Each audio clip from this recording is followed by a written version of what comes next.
Saat ini kita akan mendengarkan kebenaran firman Tuhan yang diambil dari kitab Keluaran pasal yang ke-16, ayatnya yang ke-35.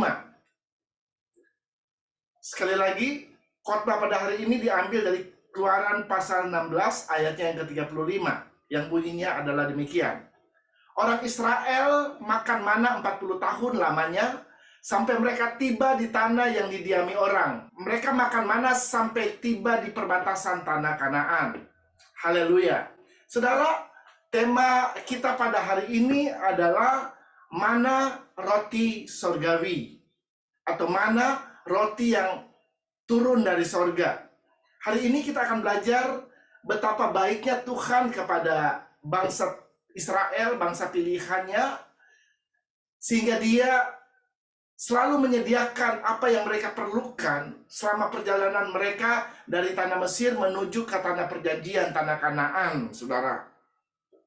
Dan dalam perjalanan mereka sama sekali tidak mengalami kelaparan. Ya, pada waktu pagi dikatakan oleh firman Tuhan, mereka diberikan roti mana, dan di waktu sore mereka diberikan daging burung puyuh, saudara. Kita bisa baca itu di dalam Keluaran pasal 16, ayatnya yang ke-12. Aku telah mendengar sungut-sungut orang Israel. Katakanlah kepada mereka, pada waktu senja kamu akan makan daging, dan pada waktu pagi kamu akan kenyang makan roti. Maka kamu akan mengetahui bahwa akulah Tuhan Allahmu. Haleluya. Ya, jadi di sini Tuhan berbicara kepada orang Israel melalui hambanya Musa, supaya mereka tidak takut dalam perjalanan mereka menuju ke tanah Kanaan, karena Tuhan akan memenuhi seluruh keperluan mereka. Bahkan dikatakan pakaian yang mereka pakai pun itu tidak rusak, saudara. Pakaian dan kasut yang mereka pakai itu tidak rusak dalam perjalanan mereka selama 40 tahun mereka berada di padang gurun. Kita bisa baca di dalam Ulangan pasal 29 ayat yang ke-5. 40 tahun lamanya aku memimpin kamu berjalan melalui padang gurun, pakaianmu tidak menjadi rusak di tubuhmu, dan kasutmu tidak menjadi rusak di kakimu.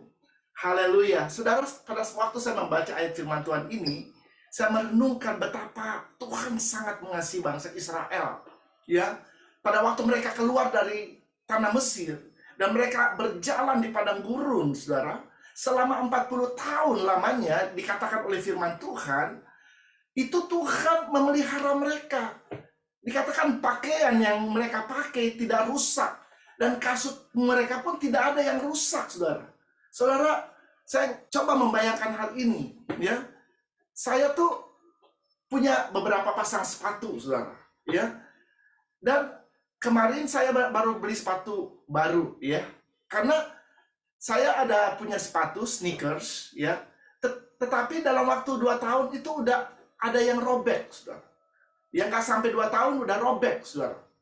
Dan saya membayangkan bagaimana Tuhan menyertai bangsa ini. Ya, dikatakan selama 40 tahun mereka jalannya di padang gurun lagi. Kasut mereka atau sepatu, kalau bisa dikatakan saat ini, kasut mereka itu tidak ada yang rusak, saudara. Ya, ini luar biasa. Ini mujizat, saudara. Ya, bukan jalan di tempat yang mulus, saudara, tapi jalan di padang gurun. Ya, kasut mereka tidak ada yang rusak, dan baju yang mereka kenakan juga tidak ada yang rusak. Ya, ini saya percaya adalah mujizat yang Tuhan lakukan di dalam hidup mereka. Ya, dan selama perjalanan mereka selama 40 tahun Tuhan tidak pernah membiarkan mereka sendiri, saudara. Tuhan melindungi mereka dari musuh-musuh mereka, dan Tuhan juga memberikan kemenangan kepada mereka. Dan Tuhan juga memelihara dan memperhatikan mereka dengan memenuhi segala keperluan mereka. Salah satunya adalah dengan memberikan kepada mereka makan mana. Ya, mana ini adalah roti yang turun dari sorga, saudara. Roti yang turun dari langit, ya. Selama mereka berjalan di padang gurun selama 40 tahun, Tuhan memberikan mereka makan mana. Ya, memberikan mereka makan roti yang dari surga, saudara, sampai mereka tiba di perbatasan negeri Kanaan. Saudara-saudara, kenapa Tuhan memberikan roti mana ini kepada mereka? Saudara, kalau berbicara tentang roti, roti adalah makanan pokok dari bangsa Israel pada waktu itu. Ya, ini adalah kebutuhan yang sangat mendasar bagi orang Israel pada waktu itu. Dan saya rasa bukan hanya roti, tetapi bangsa-bangsa yang ada di bagian dunia yang lain seperti bangsa Eropa, ya, roti itu adalah bahan pokok bagi kehidupan mereka, ya. Kalau mungkin kita di Indonesia, kita makannya nasi, ya. Kalau belum makan nasi rasanya kita belum makan, saudara. Nah, ini sama dengan orang Israel, ya. Kalau belum ada roti, rasanya mereka belum makan. Kira-kira seperti itu, saudara. Ya, jadi ini adalah kebutuhan yang sangat pokok, sangat mendasar bagi kehidupan orang Israel. Oleh karena itu, Tuhan tahu akan hal ini. Dia memperhatikan kehidupan orang Israel. Dia menurunkan mana selama 40 tahun dalam perjalanan orang Israel menuju ke tanah perjanjian. Demikian juga dengan kehidupan kita sebagai orang percaya. Tuhan mau supaya kita tidak khawatir tentang apa yang akan kita makan, apa yang akan kita minum, dan apa yang akan kita pakai. Sebagaimana Tuhan memperhatikan kehidupan bangsa Israel, demikian juga Tuhan akan memperhatikan kehidupan kita. Kita kembali kepada mana. Roti mana ini diberikan kepada bangsa Israel, umat pilihan Allah, saudara. Saudara berbicara tentang umat pilihan Allah, bukan hanya bangsa Israel yang menjadi umat pilihan Allah. Kita pun ini disebut orang pilihan Allah atau umat pilihan Allah. Kalau saudara membaca dalam 1 Petrus pasal 2, dikatakan kamulah bangsa yang terpilih, imamat yang rajani. Kamu di sini berbicara tentang saudara dan saya yang adalah gereja Tuhan. Ya, pada waktu kita menjadi percaya kepada Tuhan Yesus, kita ini disebut bangsa pilihan Allah, saudara. Sama seperti bangsa Israel, mereka adalah bangsa pilihan Allah. Kalau kita adalah bangsa pilihan Allah, itu artinya janji Allah kepada bangsa Israel pun itu menjadi milik kita juga, saudara. Kalau kita percaya, nah kita akan melihat apa arti Tuhan memberikan mana kepada bangsa Israel, saudara. Ada beberapa hal yang saya akan sampaikan mengenai pengertian dari mana ini. Yang pertama, mana ini berbicara tentang Tuhan mempedulikan dan memperhatikan umatnya. Saudara-saudara, Tuhan sangat mempedulikan bangsa Israel, ya, karena mereka berharga dan mulia di matanya, ya. Kalau kita baca dalam Yesaya 43 ayat 4a, demikian firman Tuhan, oleh karena engkau berharga di mataku dan mulia, dan aku ini mengasihi engkau. Haleluya. Saudara perhatikan, dikatakan bahwa karena engkau, bangsa Israel, bangsa pilihan Allah, mereka adalah umat yang berharga di mata Tuhan. Ya, dan Tuhan sangat mengasihi mereka. Kalau kita membaca juga dalam kitab Ulangan pasal 32 ayat 10, demikian firman Tuhan, dikelilinginya dia dan diawasinya, dijaganya sebagai biji matanya. Haleluya. Saudara, kalau Anda membaca firman Tuhan ini, dikatakan dikelilinginya dan diawasinya dia. Dia ini adalah orang Israel, saudara. Ya, di mana orang Israel dijaga seperti biji matanya Tuhan. Ya, saudara tahu biji mata? Ya, saya percaya kita semua mempunyai biji mata, saudara. Dan kita pasti akan menjaga biji mata kita. Kita tidak mau sesuatu terjadi dengan biji mata kita. Amin. Ya. Kalau ada sesuatu yang datang tiba-tiba mengarah ke mata kita, kita pasti akan menghindar, saudara. Setidak-tidaknya kita pasti akan menutup mata kita supaya tidak terjadi apa-apa dengan biji mata kita. Ya. Demikian juga dikatakan dalam firman Allah, kita ini adalah biji matanya Tuhan. Wow, luar biasa, saudara. Yang namanya biji matanya Tuhan, pasti Tuhan akan jaga. Ya, pasti dia akan jaga. Ya, dan kita ini adalah biji mata Tuhan. Artinya, kita ini adalah sesuatu yang sangat bernilai dan sesuatu yang sangat berharga di mata Tuhan. Ya, bangsa Israel adalah bangsa yang sangat berharga di mata Tuhan, saudara. Ya, makanya Tuhan menjaga dan memperhatikan mereka. Karena mereka adalah biji mata Tuhan. Demikian juga kita, saudara. Kita adalah biji matanya Tuhan, saudara. Yang pasti Tuhan akan lindungi dan Tuhan akan jagai kehidupan kita. Yang kedua, mana ini juga berbicara tentang Tuhan yang menyertai umatnya. Saudara-saudara, selama 40 tahun lamanya, roti mana selalu diberikan, diturunkan kepada bangsa Israel dari langit. Ya, selalu ada bersama dengan mereka hari lepas hari, saudara. Ya, dan firman Allah mencatat roti mana itu baru berhenti sesudah mereka tiba di tujuan, yaitu di perbatasan tanah Kanaan, saudara. Artinya selangkah lagi mereka akan masuk ke tanah perjanjian dan menikmati semua berkat-berkat yang Tuhan sediakan dalam kehidupan mereka di sana. Ya, itu artinya juga Tuhan tidak pernah membiarkan dan meninggalkan mereka selama perjalanan mereka, saudara. Ya, Tuhan selalu menyertai mereka. Firman-Nya dalam Ibrani 13 ayat yang kelima, karena Allah telah berfirman, aku sekali-kali tidak akan membiarkan engkau, dan aku sekali-kali tidak akan meninggalkan engkau. Haleluya. Ya, saudara lihat di sini, Tuhan tidak akan sekali-kali pun meninggalkan kita. Dia tidak akan pernah membiarkan kita. Sebagaimana Tuhan menyertai bangsa Israel, ya, dia tidak menyertai setengah perjalanan mereka menuju ke tanah perjanjian, tetapi dia benar-benar menyertai, dia make sure bahwa mereka akan tiba di tanah perjanjian, negeri yang Tuhan janjikan kepada mereka dengan selamat, saudara. Ya, di mana di sana mereka bisa menikmati susu dan madu, mereka bisa menikmati semua janji-janji Allah di dalam hidup mereka. Saudara, dalam kehidupan ini kita memerlukan penyertaan Tuhan. Ya, selama kita masih ada di dunia ini dan tinggal di dunia ini, kita memerlukan penyertaan Tuhan di dalam hidup kita.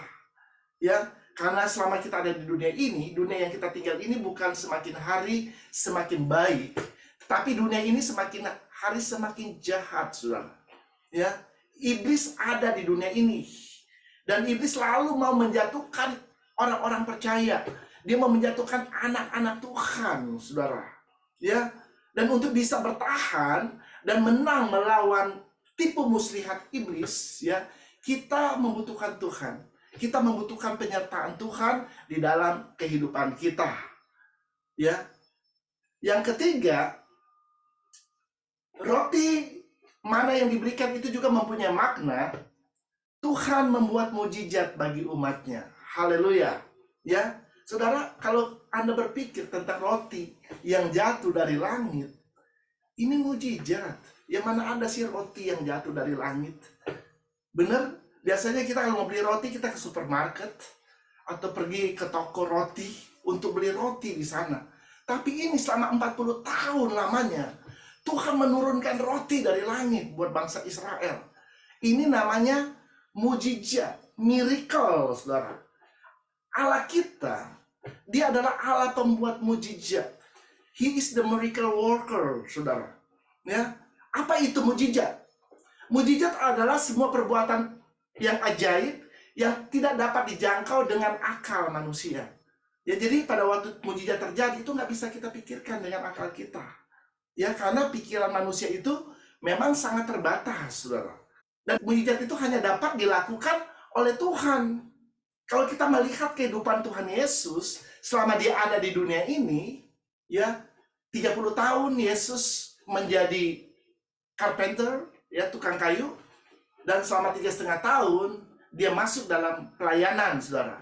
Dan dalam pelayanan dia berkhotbah, dia mengajar, ya, dan dia juga melakukan kesembuhan demi kesembuhan.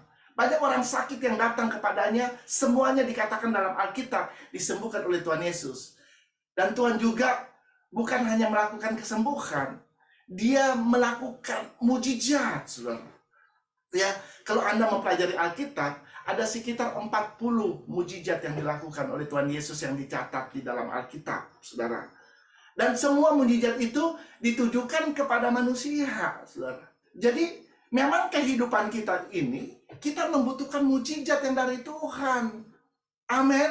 Ya, karena ada hal-hal di dalam dunia ini yang tidak mungkin kita bisa lakukan. Ya, pada waktu ada situasi, tantangan terjadi dalam hidup kita yang kelihatannya ini sukar, nggak mungkin ada jalan keluar. Nah, kalau yang namanya nggak mungkin, itu adalah pekerjaannya Tuhan. Amin. Karena dia adalah the miracle worker. Dia adalah the miracle worker, saudara. Dia adalah pembuat mujizat. Ya, dia dapat melakukan mujizat.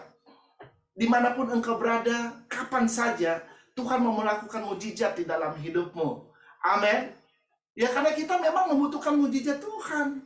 Ya, untuk keluar dari segala situasi, tantangan yang sulit dalam hidup kita, kita membutuhkan Tuhan, kita memerlukan pertolongan Tuhan, saudara. Ya, jadi Anda tidak perlu khawatir, tidak perlu takut selama Anda hidup di dunia ini. Walaupun dunia ini semakin hari, semakin sulit, semakin sukar, tapi Anda percaya bahwa ada Tuhan, si pembuat mujizat itu menyertai kehidupanmu. Jadi, yang ketiga, mana ini mempunyai pengertian, Tuhan mengadakan mujizat bagi umatnya. Anda bisa berharap kepada Tuhan yang akan melakukan mujizat demi mujizat di dalam hidupmu. Kenapa Tuhan mau melakukan mujizat melalui hidupmu? Tuhan mau supaya dunia ini melihat dan mengenal Dia. Dengan semua mujizat yang Dia demonstrasikan di dunia ini, supaya banyak orang yang mengenal Dia, saudara, dan datang kepada Dia, menjadi percaya kepada Dia. Haleluya. Haleluya. Saudara, yang keempat, mana ini juga mempunyai arti Tuhan menyediakan keperluan umatnya. Haleluya. Ya. Jadi salah satu nama dari Tuhan kita, Dia adalah Yehovah Jireh atau Jehovah Jireh. Ya, Dia adalah Allah yang menyediakan. Menyediakan apa? Menyediakan segala keperluan kita, saudara. Ya, pertama kali kata Yehovah Jireh ini ditemukan atau dipanggil, ya dicatat dalam Alkitab pada waktu Abraham mempersembahkan Ishak di Gunung Moria. Ya, pada waktu Allah berfirman untuk Dia mempersembahkan anak satu-satunya Ishak, tanpa berargumentasi dengan Tuhan, Abraham langsung mempersiapkan segala sesuatu untuk mempersembahkan korban bakaran bagi Tuhan, saudara. Yaitu anaknya sendiri, saudara. Ya, dia bawa ke atas Gunung Moria. Dan pada waktu dia letakkan Ishak, dia mempersembahkan Ishak sebagai korban bakaran di hadapan Tuhan. Pada waktu itu, Tuhan berkata, stop. Karena pada saat ini aku tahu engkau Abraham, engkau adalah seorang yang takut akan Tuhan. Haleluya. Seorang yang takut akan Tuhan adalah seorang yang akan selalu melakukan apapun yang Tuhan perintahkan kepadanya tanpa bertanya. Ini Abraham. Dia adalah orang yang takut akan Tuhan, saudara. Jadi dia melakukan apa yang Tuhan perintahkan tanpa berbantah-bantah dengan Tuhan. Ya. Dan pada waktu Tuhan memberhentikan dia pada waktu itu, dan di sana dia melihat ada seekor domba. Dan domba itu adalah pengganti untuk menggantikan Ishak sebagai korban bakaran di hadapan Tuhan. Haleluya, saudara. Ya, jadi Allah dikatakan, kalau saudara membaca Kejadian 22 ayat 14, coba kita baca ayatnya. Dan Abraham menamai tempat itu Tuhan menyediakan. Sebab itu sampai sekarang dikatakan orang, di atas gunung Tuhan akan disediakan. Haleluya. Ya, jadi mulai saat itu, orang mulai memanggil Tuhan dengan Allah yang menyediakan. Ya, karena memang Tuhan adalah Allah yang menyediakan segala keperluan kita, saudara. Apa yang menjadi keperluanmu di dalam hidup ini? Ya, karena saya percaya dalam perjalanan kehidupan kita selama kita ada di dunia ini, kita membutuhkan banyak keperluan, banyak kebutuhan. Tapi kita juga harus percaya ada Tuhan yang menyertai kita dan memperhatikan, juga mempedulikan kehidupan kita. Dia mau menyediakan segala keperluan kita menurut kekayaan dan kemuliaannya.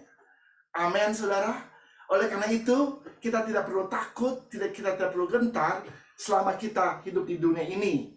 Ya, apapun situasi yang kita hadapi di dunia ini, kita harus percaya bahwa Tuhan sanggup untuk menolong kita.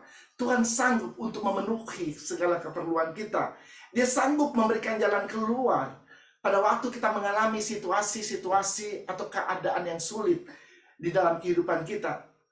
Yang dia mau memberikan jalan keluar, karena dalam Tuhan tidak pernah ada yang namanya jalan buntu, saudara.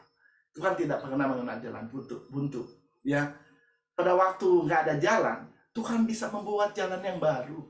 Karena dia Tuhan, dia pembuat mujizat. Ingat, kalau manusia kalau udah jalan buntu ya udah, paling putar arah balik, bener nggak? Kalau Tuhan enggak, pada waktu ada jalan buntu, dia bisa bikin jalan yang lain, saudara. Itu Tuhan. Amin. Ya, pada waktu ada situasi, keadaan dalam hidup kita, kita harus percaya bahwa dia sanggup untuk menyediakan jalan keluar buat hidup kita.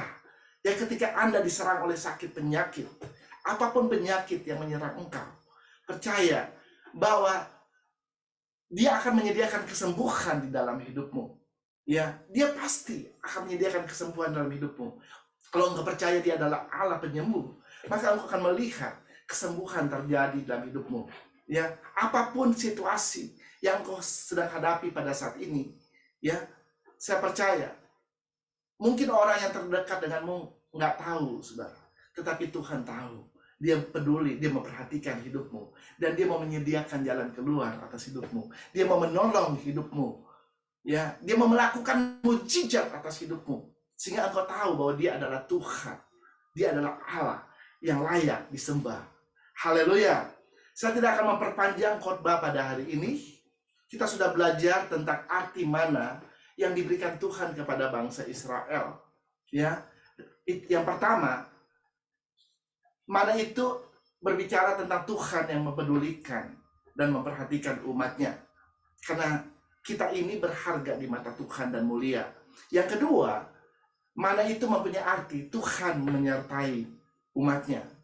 Artinya Tuhan tidak pernah meninggalkan kita dan membiarkan kita. Dia selalu menyertai kita sampai selama-lamanya. Dia mau make sure bahwa kita aman. Ya. Yang ketiga, Tuhan mau melakukan mujizat bagi umatnya. Apa yang tidak mungkin yang terjadi dalam hidup kita, Tuhan sanggup membuat itu menjadi mungkin. Apa yang mustahil, Tuhan sanggup untuk membuat itu menjadi tidak mustahil. Dan yang keempat, Tuhan menyediakan keperluan bagi umatnya. Apa sih yang menjadi keperluan dalam hidupmu? Percaya, dia sanggup untuk memenuhi segala keperluanmu menurut kekayaan dan kemuliaannya. Amin.